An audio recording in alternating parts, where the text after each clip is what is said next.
नमस्कार। खास कार्यक्रम देश देशांतर में आपका स्वागत है। मैं हूं आरफा खानम शेरवानी और राज्यसभा टेलीविजन के तमाम दर्शकों को होली की शुभकामनाएं। राजनीतिक पार्टियों को चंदे के नाम पर पैसा किस तरह आता है और क्या उसमें पूरी पारदर्शिता बरती जाती है, ये बात कर रहे हैं हम आज देश देशांतर में। अगर 2004 और 11 के बीच देखा जाए तो कांग्रेस पार्टी को 2004 करोड़ रुपए मिले हैं, बीजेपी को 994 करोड़ और हासिल हुए हैं चंदे के तौर पर। दूसरी पॉलिटिकल पार्टीज को भी काफ़ी चंदा मिला है। राजनीतिक पार्टियों का कहना यह है कि इसमें से 85% पैसा देने वालों के नाम उन्हें बताने की जरूरत नहीं है कानून के मुताबिक, क्योंकि ये 20,000 रुपए से कम का अमाउंट रहा। अभी तक की गाइडलाइंस अगर देखें तो 20,000 से ज़्यादा अगर कम है अमाउंट तो उसका नाम राजनीतिक पार्टी को बताने की ज़रूरत नहीं है। लेकिन चुनाव आयोग अब इसमें सुधार चाहता है कि जो भी व्यक्ति राजनीतिक पार्टी को पैसा देता है उसका नाम ज़रूर पता होना चाहिए और उसका पैन नंबर भी पता होना चाहिए।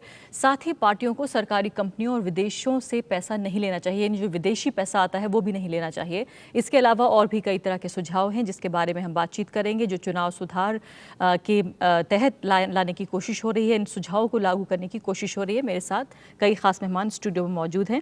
मेरे साथ विजय त्रिवेदी हैं जो कि नेशनल एडिटर हैं राजस्थान पत्रिका के, दिनेश द्विवेदी जी हैं वरिष्ठ वकील सुप्रीम कोर्ट के, Shantaram Naik member of parliament हैं कांग्रेस पार्टी से, और साथ ही नीलोत्पल बसु जी हैं सीपीएम के वरिष्ठ नेता। साथ ही मेरे साथ फोन लाइन पर केजे राव भी मौजूद होंगे जो कि फॉर्मर इलेक्शन कमिश्नर हैं। इन मेहमानों के जरिए हम ये समझने की कोशिश करेंगे कि कितना बेहतर अपनी सियासत को, अपनी राजनीति को हम बना सकेंगे इन चुनाव सुधारों के जरिए। सबसे पहले विजय त्रिवेदी ये बताइए कि जब बात होती है कि 20,000 से कम पर ज़रूरत नहीं है किसी का नाम बताने की, तो इस कानून के पीछे लॉजिक आपको क्या नज़र आता है? इसके पीछे बड़ा लॉजिक है और बहुत महत्वपूर्ण है, जिसे राजनीतिक पार्टियां बार बार नकार रही हैं।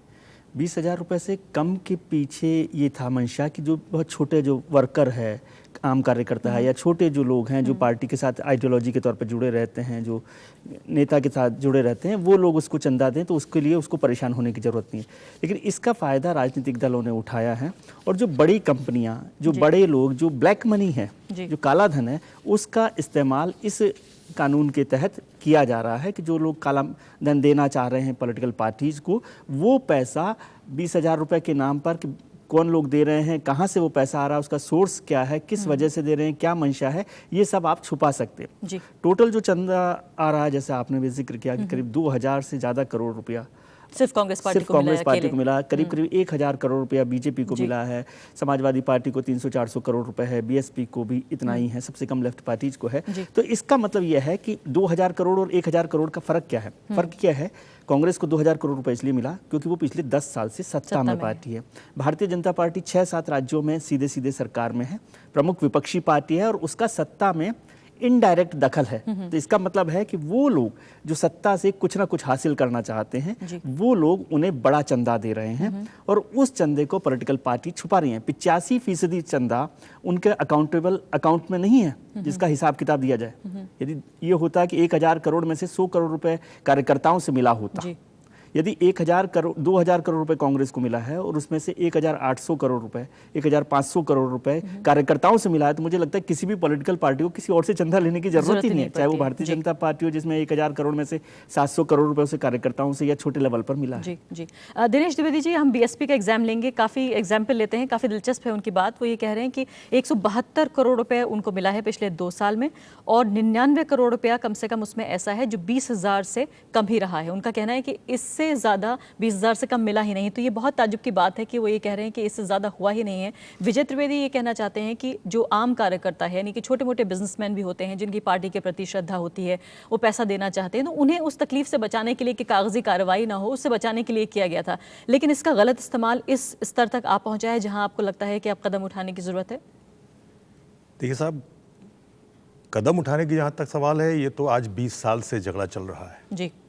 हमारे इलेक्शन कमीशन ने कई रिफॉर्म सजेस्ट किए हैं, कॉन्स्टिट्यूशन की रिव्यू कमेटी बनी थी, उसने कई इलेक्टोरल रिफॉर्म्स सजेस्ट किए, फिर लॉ कमीशन ने इटसेल्फ सजेस्ट किए हैं कई रिफॉर्म्स, और ये भी एक उनमें से मुद्दा है जो इलेक्शन कमीशन बार बार प्रेस कर रहा है। पर फैक्ट रिमेंस कि हमारे यहाँ पॉलिटिकल क्लास में व्यापार नहीं है, बिकॉज उनका अपना पर्पस सर्व होता है जी। और ये 20,000 का रिस्ट्रिक्शन अब होली रिलेवेंट है।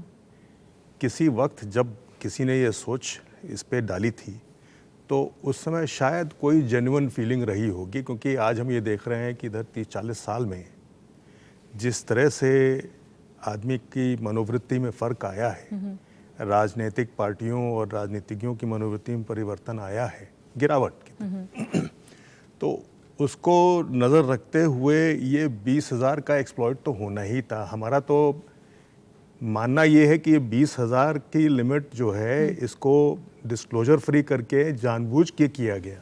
तो यानी आप ही कह रहे हैं कि जो बड़े बड़े कॉर्पोरेट घरानों से जो बड़ा अमाउंट मिलता है उसको किस तरह से छिपाती हैं वैसे पॉलिटिकल पार्टियां? अब तो पैन नंबर हैं, कंपनियों के जिस तरह के अकाउंट हैं, गवर्नमेंट ने काफ़ी हद तक पैसे पर काबू पाया है कि कहाँ फ्लोट कैसे हो रहा है, पैसा कैसे छिपाया जाता है। देखिए, छुपाने में कोई प्रॉब्लम नहीं है। कारण ये है कि जो डोनर है उसके पास भी अनडिस्क्लोज्ड इनकम है और जो रेसिपेंट है वो डिस्क्लोज नहीं करना चाहता है। तो दोनों ही तरफ जब ये एक मत होके चल रहे हैं जी। तो क्या दिक्कत है? अनडिस्क्लोज्ड इनकम को कंट्रीब्यूट करने में क्या प्रॉब्लम? बिल्कुल। शांताराम नाइक जी, बताइए कि जिस तरह से जो ये सुझाव आए हैं हमारे पास इलेक्शन कमीशन से, क्या तकलीफ क्या है, परेशानी क्या है कांग्रेस पार्टी को, सरकार को?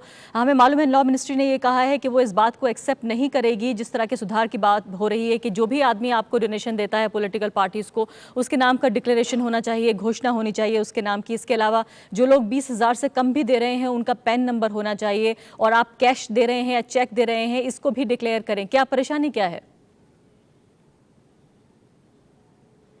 नहीं, परेशानी का सवाल क्या है? सवाल ये है कि जो चुनाव आयोग चाहता है उसका स्वरूप उन्होंने कानून के दायरे में डालना चाहिए।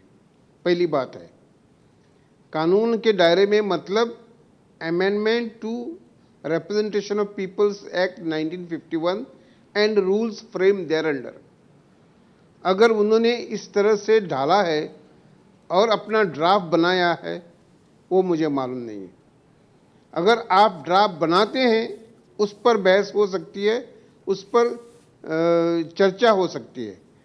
ये सब वेग में सभी चल रहा है 20 साल से, इसलिए उस पर टिप्पणी करना मैं जरूरी नहीं समझता हूँ जब तक मुझे ये पता नहीं चलता। लेकिन ये बताइए जी, हर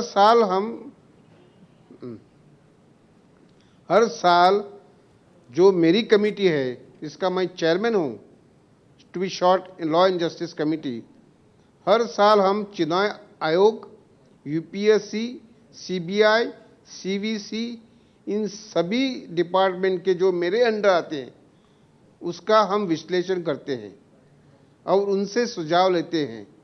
उनसे हम मांगते हैं क्या आपको दिक्कत है जी। इस सिलसिले में जब कोई सुझाव कॉन्क्रीट आता है तो उस पर बहस हो सकती है जी। लेकिन चुनाव आयोग क्या करता है? देखिए चुनाव आयोग क्या करता है, अंडर 324 आर्टिकल 324 जो पावर सिर्फ सुपरिटेंडेंट का है चुनाव लड़ाने का, मतलब चुनाव का सुपरवाइज करने का, उसके तहत इंस्ट्रक्शंस देती है सब पॉलिटिकल पार्टियों को जी। इस तरह की इंस्ट्रक्शन जिसको कानून वो समझते हैं। नहीं, आप ही कह रहे हैं शांताराम जी कि जी, आप ही कह रहे हैं कि कानून के दायरे में लाना चाहिए इलेक्शन कमीशन को, लेकिन ये बताइए कि उनके पास तो वो अधिकार नहीं है। ये बात तो लेजिस्लेचर को ही समझनी चाहिए ना, वो तो सिर्फ एक सजेशंस तो दे सकते हैं। जो लॉ मेकर्स हैं वो तो पार्लियामेंट में बैठे हैं ना। हाँ, लेकिन ऐसा अगर होता तो ये इंस्ट्रक्शन क्यों देते हैं जिसका स्वरूप कानून का है? तो इंस्ट्रक्शन दिए बिना रह सकते थे कि ये मेरा दायरा नहीं है।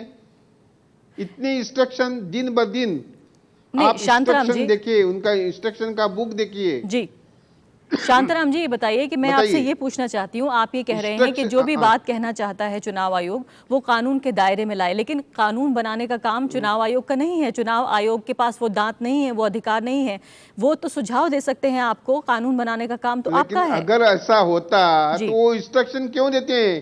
क्यों वो कहते हैं कि 324 अंडर के अंदर हमको इंस्ट्रक्शन देने का अधिकार है जिसका स्वरूप कानून का है?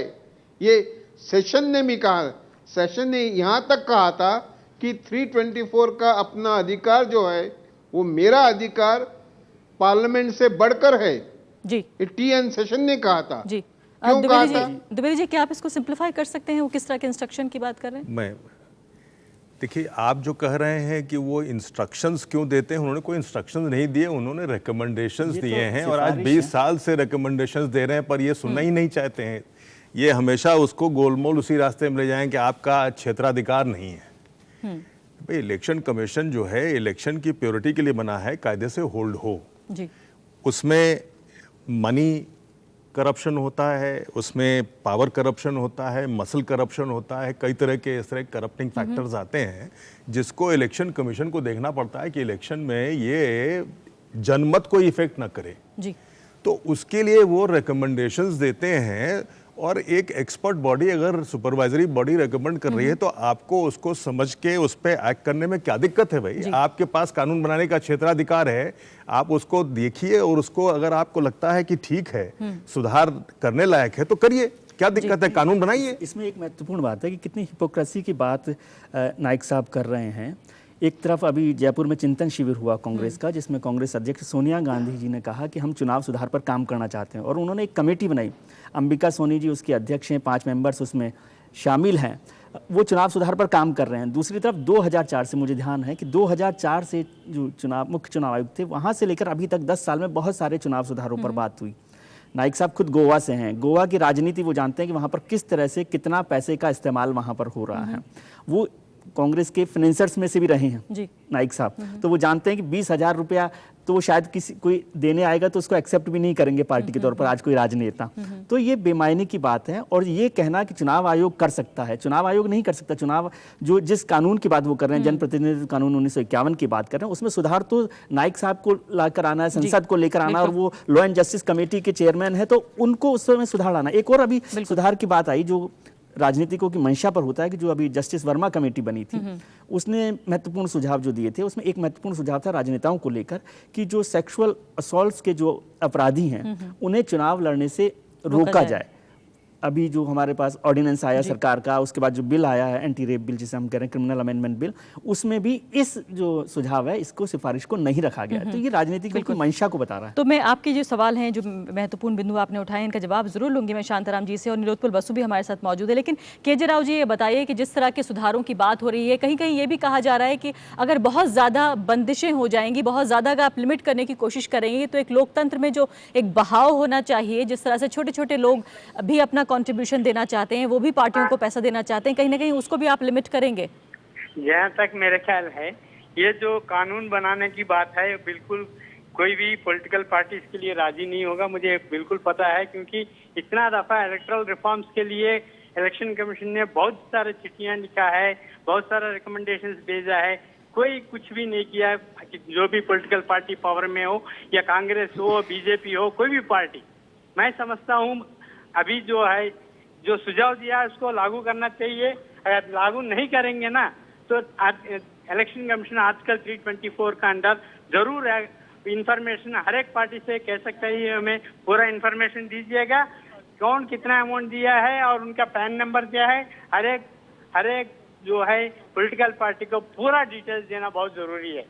लेकिन उस डिटेल्स का ये फॉलो करना बहुत जरूरी है। लेकिन केजरीवाल, आप इस डिटेल का करेंगे क्या जब आपके पास इन्फॉर्मेशन तो है लेकिन अधिकार नहीं है? हम जानते हैं जब भी पूरा पॉलिटिकल पार्टी जहाँ जिससे ले रहे हैं 20,000 से कम भी हो, उनसे उनको रिसीट तो देते हैं, उनका पूरा पर्टिकुलर लेना जरूरी है, उसको ट्रांसपेरेंसी जरूरी है। किसी क्या उसने ये थोड़ी है कि कोई भी आदमी 20,000 रुपया फ्री फंड में तो वैसे ही नहीं देता बिना रिसीट। तो बिल्कुल, लेकिन कौन देगा बताइए ना? बिल्कुल, वो ब्लैक मनी जिसका पास है वही देता है ना। जी, लेकिन खत्म करने के लिए वो पैन नंबर हर एक आदमी से मांगना जरूरी है।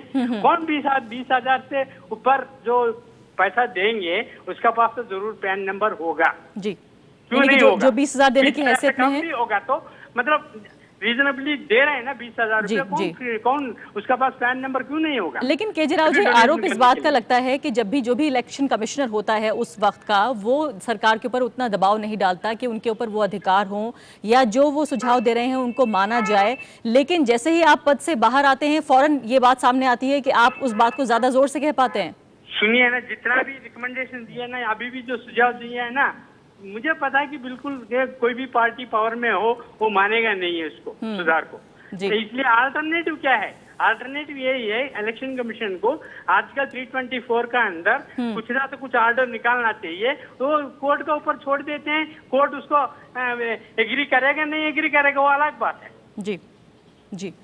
इस वक्त नीलोत्पल बसु भी हमारे साथ मौजूद है। नीलोत्पल बसु जी, आपकी पार्टी को बीजेपी कांग्रेस के मुकाबले जाहिर है काफ़ी कम डोनेशन मिली है, लेकिन आपकी पार्टी का रुख ये रहा है कि चुनाव आयोग के जरिए जो है वो पार्टियों को चंदा मिलना चाहिए। क्या कहना चाहते हैं आप, किस तरह से चुनाव आयोग को पहले पैसा जाए और फिर पार्टियों को चंदा आए? ये जो कानून संबंधी जो सवाल उठ गया ना, मेरे ख्याल में इसके बारे में कुछ गलतफहमी है जी। इसलिए कि एक बहुत बड़ा अच्छा परंपरा तैयार हुआ है, जो आदर्श आचार संहिता है, मॉडल कोड ऑफ कॉन्डक्ट, जिसके आधार पे जो इन्फोर्सेबल है, जो इन्फोर्स किया जाता है, जिसके ऊपर एक्शन होता है, ये कोई कानून के तहत नहीं बना है। ये चुनाव आयोग और अलग अलग पॉलिटिकल पार्टियों का आपस में बातचीत के ज़रिए ये आदर्श आचार संहिता वो स्वीकार किया गया है और वो लागू होती है। और मेरे ख्याल में बहुत सारे क्षेत्र के मुकाबले चुनाव क्षेत्र में काफ़ी ज़्यादा हमारे सुधार होने का ये भी एक कारण है कि पार्टियों कम से कम ये बात तो है कि उन्होंने एक्सेप्ट कर लिया कि आचार संहिता सबको मान के चलना चाहिए। दूसरी बात है कि जहाँ तक फंडिंग का सवाल है, देखिए इससे भी बहुत बड़ा सवाल है, जो बड़े पैसे का खेल चुनाव में होता है। तो अभी हाल ही में जो एक सवाल बहुत जलन सवाल के रूप में सामने आया, वो है पेड न्यूज़ का, और उसको लेके तमाम पार्टी सहमत हुए थे, लेकिन उसको इलेक्टोरल ऑफेंस के रूप में अमेंडमेंट करना, जो इलेक्टोरल रिप्रेजेंटेशन एक्ट को, वो सरकार तैयार नहीं हो रहा है। और नीलोत्पल जी, आज जो हम बात कर रहे हैं वो सिर्फ इस बारे में बात कर रहे हैं कि जो पॉलिटिकल पार्टीज हैं उनको जो चंदा दिया जाता है उसकी अकाउंटिंग किस तरह से हो। मैं बोल रहा कि एक तो देखिए मल्टीप्लिसिटी ऑफ एजेंसी एक प्रॉब्लम है, क्योंकि हमारे देश में पॉलिटिकल पार्टीज को इनकम टैक्स रिटर्न देना पड़ता है, और ऑलरेडी वो रिकॉर्ड्स उपलब्ध है इनकम टैक्स अथॉरिटीज़ के पास। अगर कोई भी चाहे वो रख सकते हैं, रह सकते हैं, ले सकते हैं। तो इसीलिए ये मान के चल रहा कि पहले ये एक बात छिड़ गई थी कि लोकपाल के अंदर आना चाहिए ये बात, फिर अभी आ रहा है चुनाव आयोग। असल में एक एजेंसी तो सरकार के इनकम टैक्स डिपार्टमेंट वो ये लेती है, और हर साल ये रिटर्न फाइल करना और कहाँ से उसका फंडिंग होता है, ये तमाम चीज़ खुलापे से लोगों के सामने लाना, ये हर पार्टी का जिम्मेदारी है, नहीं तो उनका रजिस्ट्रेशन कैंसिल हो जाए। नीलोत्पल जी, आपकी पार्टी की तरफ से सुझाव आया था, एक वो ये था कि चुनाव आयोग के जरिए पहले पैसा आना चाहिए, उसके बाद पॉलिटिकल पार्टी को जाना चाहिए। क्या ये सुझाव जो है आपका प्रैक्टिकल है? आप कहना क्या चाहते हैं? एब्सोल्युटली प्रैक्टिकल है। देखिए, चुनाव प्रक्रिया में पैसे का जो खेल है, कॉर्पोरेट जो फंडिंग है, ये हमारे देश के भ्रष्टाचार के प्रधान स्रोत है, और ये गंगा है हमारे देश में भ्रष्टाचार का, घोटाला का।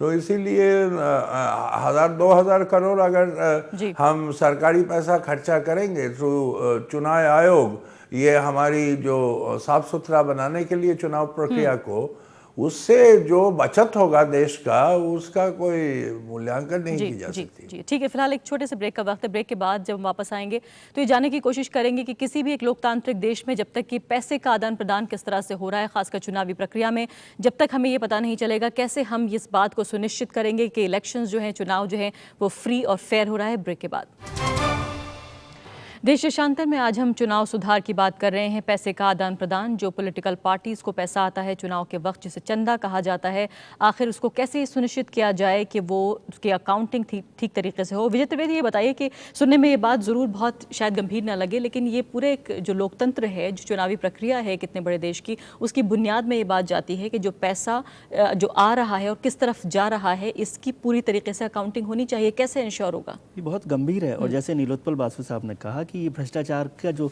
मेन सोर्स है वो यही है, उसकी जड़ यही है। क्योंकि जो लोग बड़ा पैसा दे रहे हैं, जो लोग बड़ी रकम पॉलिटिकल पार्टीज को दे रहे हैं, वो किसी भी पॉलिटिकल पार्टीज को नॉर्मली वो समझते हैं कि जो पार्टी सत्ता में आने वाली है उसको ज़्यादा चंदा दे रहे हैं। तो उसका फ़ायदा क्या होगा उनको कि वो जब सरकार बनेगी तो वो उन नीतियों पर भी असर डालेगी। कोई भी आदमी क्यों पैसा दे रहा है कि उसका कोई इंटरेस्ट है, तो वो जब वो पॉलिटिकल पार्टी के लिए कोई चंदा दे रहा है तो उसको सरकार पर नीतियों पर दबाव डालेगी। तो वो भी एक भ्रष्टाचार का एक नया रास्ता है। दूसरी बात है, अकाउंटिंग होना बहुत ज़रूरी है। यदि मैं कह रहा हूँ कि 20,000 रुपये ही दे रही हैं, हम मान लें राजनीतिक पार्टियों को, क्योंकि मैं समझता हूँ कि वो बहुत ईमानदार पार्टियाँ हैं सारी की सारी, और उन पर हमें भरोसा करना चाहिए, वो हमारे नुमाइंदे हैं। तो उसमें क्या परेशानी, यदि 20-20 हज़ार रुपये ले रहे हैं तो जैसे केजरीवाल साहब कह रहे थे, सबको रसीद दीजिए, सबका पैन कार्ड लीजिए, सबकी डिटेल ले लीजिए। 20,000 रुपये ही यदि दे रहे हैं तो उसको भी उसी दायरे में ले आइए। ये क्यों आप कर रहे हैं कि जो 85% पैसा आपको मिल रहा है उसका सोर्स हमें नहीं पता है, और जो 15% पैसा है वो सोर्स में है। तो 85% पैसा यदि आम आदमी दे रहा है, जिसे मैं आम कार्यकर्ता मान रहा हूँ, तो वो बेईमान नहीं है जी। ये बात पॉलिटिकल पार्टीज भी मानती है ना, तो उसे आपत्ति नहीं होगी। यदि मैं 20,000 रुपए दूंगा किसी पॉलिटिकल पार्टी को तो मुझे कोई आपत्ति नहीं, मैं चेक से दे सकता हूं, मैं कैश भी दूंगा तो अपना पैन नंबर, एड्रेस वगैरह दे सकता हूं। तो फिर पॉलिटिकल पार्टीज को किस बात का डर है? और टैक्स डिडक्शन मिलता है उस आदमी को, टैक्स का फायदा मिल रहा है। और यदि कोई पॉलिटिकल पार्टी को कार्यकर्ता दे रहा है तो उसको इसमें क्या आपत्ति होनी चाहिए? तो उनको स्वागत करना चाहिए कि भाई ये जो 20,000 रुपया मिल रहा है इसका भी अकाउंटिंग हो जाए, उसका भी हिसाब किताब रहे, और जो उससे ये भी पता पड़ेगा कि किसी एक पार्टी के 10 लाख, 50 लाख, 1 करोड़ कार्यकर्ता हैं जो उसको मदद कर रहे हैं, तो उसकी ताकत भी पता चल जाएगी। तो इसमें मुझे समझ नहीं आ रहा कि उनको आपत्ति क्या है। शांताराम जी, ये बताइए कि लगभग पिछले 1 दशक से आप सत्ता में हैं, काफी हद तक जो जिम्मेदारी है चुनाव सुधारों को लागू करने की वो आपके ऊपर आती है। क्या आप मानते हैं कि जो मैंने अभी बताया थोड़ी देर पहले, जिस तरह के सुझाव इलेक्शन कमीशन दे रहा है, वो मानने चाहिए आपकी सरकार को? नहीं, जो सुझाव अच्छे हैं वो मानने चाहिए, इसमें कोई दुमत नहीं। तो क्या मानेंगे आप? देखिए, अभी बासु जी ने कहा ये जो आचार संहिता है वो पॉलिटिकल पार्टियों ने एक जगह बैठ के एक कोड ऑफ कंडक्ट बनाया, उसका कोई कानूनी महत्व नहीं है, ये बासु जी ने कहा। ये बिल्कुल गलत है, क्योंकि इस आचार संहिता में एक प्रावधान डाला गया है जिसके तहत जो कोई आचार संहिता फॉलो नहीं करता है उस पॉलिटिकल पार्टी का रजिस्ट्रेशन कैंसिल किया जा सकता है। ये उसमें क्लियर प्रावधान है, इसे मैंडेटरी एक रात में। शांताराम जी, मैं ये बोला कि इसको बीजेपी औपचारिक गायब हो सकती है अगर आचार संहिता। मेरे ख्याल में आप समझने में दिक्कत हुआ है आपका। मैं ये बोल रहा हूं कि ये आपस में तय करके लोगों ने स्वीकार कर लिया, लेकिन उसके लिए अलग से कोई कानून पारित करने का कोई जरूरत नहीं हुआ। ये जो बात आ रहा था ना, कानून पारित नहीं करते पॉलिटिकल पार्टी, पारित किया है ना, पारित किया है। Elections reservation of symbols order 1968, इसमें अमेंडमेंट हुआ है। उसके तहत एक प्रावधान डाला गया है, जो पॉलिटिकल पार्टी इस सिंबल ऑर्डर का फॉलो नहीं करती उसका रजिस्ट्रेशन कैंसिल। वो रूल्स में डाला गया है ना, कोई प्रिंसिपल एक्ट तो नहीं हुआ है। ये जो the consequences is this. No, symbol okay, order what is issued what I am saying, you did not have to go for a People's Act. Go for a full-fledged legislative exercise. It is on the basis of the consensus among political parties at the behest of the election commission that these changes have taken आपको place. legal consequences बताए मैंने। देखिए, 2 महत्वपूर्ण चीजें हैं elections को लेकर। हमारे जो आम इलेक्शंस हो रहे हैं, जनरल इलेक्शन, उसमें 2 चीज़ें सबसे महत्वपूर्ण हैं जो असर डालती हैं। वो है पहली मनी पावर और दूसरी है मसल पावर। दोनों से करप्शन हो रहा है, दोनों से फ्री एंड फेयर इलेक्शंस होने में थोड़ा सा एक आशंका पैदा होती है कि क्या फ्री एंड फेयर इलेक्शन होंगे, क्योंकि मसल पावर होती है उसके भी हम नतीजे देखते हैं, मनी पावर है उसको भी देख रहे हैं। और दोनों जो सबसे महत्वपूर्ण चीज़ें हैं जो चुनाव पर असर डालती हैं, उन दोनों पर हमारे राजनीतिक दल, हमारी सरकारें तैयार नहीं है कि उसको कानून बनाया जाए और उसको दायरे में लिया जाए। राजनीतिक दलों को, राजनीतिक जो उम्मीदवार हैं उन सब लोगों को, क्योंकि कोई अपने गले में घंटी नहीं बांधना चाहता। बेसिक प्रॉब्लम यह है, जो बात द्विवेदी साहब भी कह रहे हैं कि पिछले 15 साल से 20 साल से ये एक्सरसाइज हो रही है और सरकारें आती रहती है। पिछले 10 साल से तो करीब 9 साल से नाइक साहब की सरकार है और उसने कोई चुनाव सुधार पर बड़ा काम नहीं किया। मैं समझता हूँ कि कांग्रेस अध्यक्ष ने जिस तरह की पहल चिंतन शिविर में की थी, यदि उसे नाइक साहब अपने नेतृत्व का आदेश मान लें और अपनी सरकार के लिए, और वो इस समय तो लॉ एंड जस्टिस कमेटी के चेयरमैन है, बहुत महत्वपूर्ण पद पर हैं संसदीय व्यवस्था में, तो वो यदि बिल बना कर दें। सरकार की पहल छोड़िए, कानून मंत्रालय ने, जैसे कि चुनाव आयोग ने जो सिफारिश भेजी और कानून मंत्रालय ने रिजेक्ट कर दिया, उससे भी ज्यादा ताकत उनके पास है। वो अपनी तरफ से एक बिल बनाकर भेजें और कहें कि हम चाहते हैं कि फ्री एंड फेयर इलेक्शंस के लिए मनी और मसल पावर पर रोक लगाई जाए। जी, तो ये शांताराम जी। हाँ, ये इनका कहना है कि हम बिल बना के दे, ये कोई मतलब की चीज नहीं है। बिल बनाते हैं लॉ मिनिस्ट्री के स्पेसिफिक डिपार्टमेंट्स, हम सुझाव लेते आप हैं, सुझाव देते हैं और कभी कभी रिकमेंडेशन भी देते हैं। पूरा बिल हम नहीं बनाते हैं, ये हमारा दायित्व नहीं होता है बिल बनाने का। हम कभी कभी सुझाव दे सकते हैं ज्यादा से ज्यादा। लेकिन विजय त्रिवेदी जो कह रहे हैं वो ये कह रहे हैं शांताराम जी कि आप अगर अकाउंटिंग देते हैं, अगर आप ये बताते हैं कि फलां ग्रुप से, फलां कॉर्पोरेट हाउस से या फलां इंडिविजुअल से आपको पैसा मिला है, तो कहीं ना कहीं वो आपको एक अच्छी लाइट में शो करता है, आपको बेहतर, खासकर ऐसे दौर में जबकि सरकार के ऊपर भ्रष्टाचार के इतने आरोप लग रहे हैं, अगर ये सुधार आप लागू करेंगे तो शायद बेहतर आपको दिखाने की कोशिश, आपकी छवि बेहतर बनेगी जनता के बीच। देखिए विजय त्रिवेदी जी जो बोल रहे हैं वो आप बताइए में ऐसा कौन व्यक्ति है जो चुनाव ने जो लिमिटेशन दिया है, कितना 50 लाख का हो, 15 लाख का हो, अलग अलग स्टेट के हिसाब से होता है अलग अलग, इस दायरे में रहकर जो आदमी चुनाव जीता है जी, उसका मुझे नाम बताइए। उसका इसका मतलब वो खुद स्वीकार कर रहे हैं। ये कह रहे हैं कि प्रैक्टिकल नहीं है, जो इसका मतलब वो खुद स्वीकार करता है, खुद ही स्वीकार कर रहे हैं आप इस रियलिटी में जी रहे हैं, क्यों आप छुपाना चाहते हैं? भाई आप अगर मानते हो कि 15 लाख में नहीं हो सकता है तो आप उसको बढ़ा दीजिए, मॉडिफाई कर दीजिए। लेकिन उससे भी इंटरेस्टिंग बात आप नहीं करेंगे क्योंकि पब्लिक को इंप्रेशन गलत जाएगा। लोकपाल साहब को भी पता होगा कि जो इलेक्शन कमीशन के पास फाइल किया जाता है, खर्चे जो फाइल किए जाते हैं चुनाव के, अभी मेरी बात पिछले दिनों चुनाव आयुक्त से हुई थी, एक भी आदमी नहीं है जो चुनाव की लिमिट से ऊपर का पैसा खर्च बता रहा हो, बल्कि उससे बहुत कम, 16 लाख जहां पर 15 लाख रुपए विधानसभा में है, वो 8 लाख रुपए और 10 लाख रुपए में चुनाव जीत रहे हैं। लोकसभा के जो चुनाव है, संसदीय जो चुनाव है, वो 20-20 लाख रुपए में जीत रहे हैं। मतलब समय समाप्त हो चुका है। बहुत बहुत शुक्रिया आपका, और द्विवेदी जी आपका शुक्रिया, दिनेश द्विवेदी। केजे राव जी हमारे साथ फोन लाइन पे थे, नीलोत्पल बसु और शांताराम नाइक। तो साफ तौर पर मैं एक आखिर बात कहना चाहता हूं, मैं एक आखिर बात कहना चाहता हूं, अगर इजाजत हो तो। वाजपेयी जी ने कहा था कि सबसे पहली बात हम अपने लोगों को कह रहे हैं कि चुनाव की पर्ची भरते समय पहले झूठ बोलो, ये हम सिखा रहे हैं। लेकिन बेहतर बात यही है, कि जो चुनाव आयोग के जो सजेशंस हैं, जो उनके सुझाव हैं, जो उनकी गाइडलाइंस है, अगर उनको फॉलो करके चुनाव प्रक्रिया को अपनाया जाए और चुनाव कराए जाए तो शायद बेहतर होगा। और अगर आपको ये लगता है कि ये प्रैक्टिकल नहीं है तो शायद उसे बेहतर और बड़ा किया जाए, तब भी अपने आप में बात बनती है। फिलहाल अभी के लिए इतना ही, नमस्कार।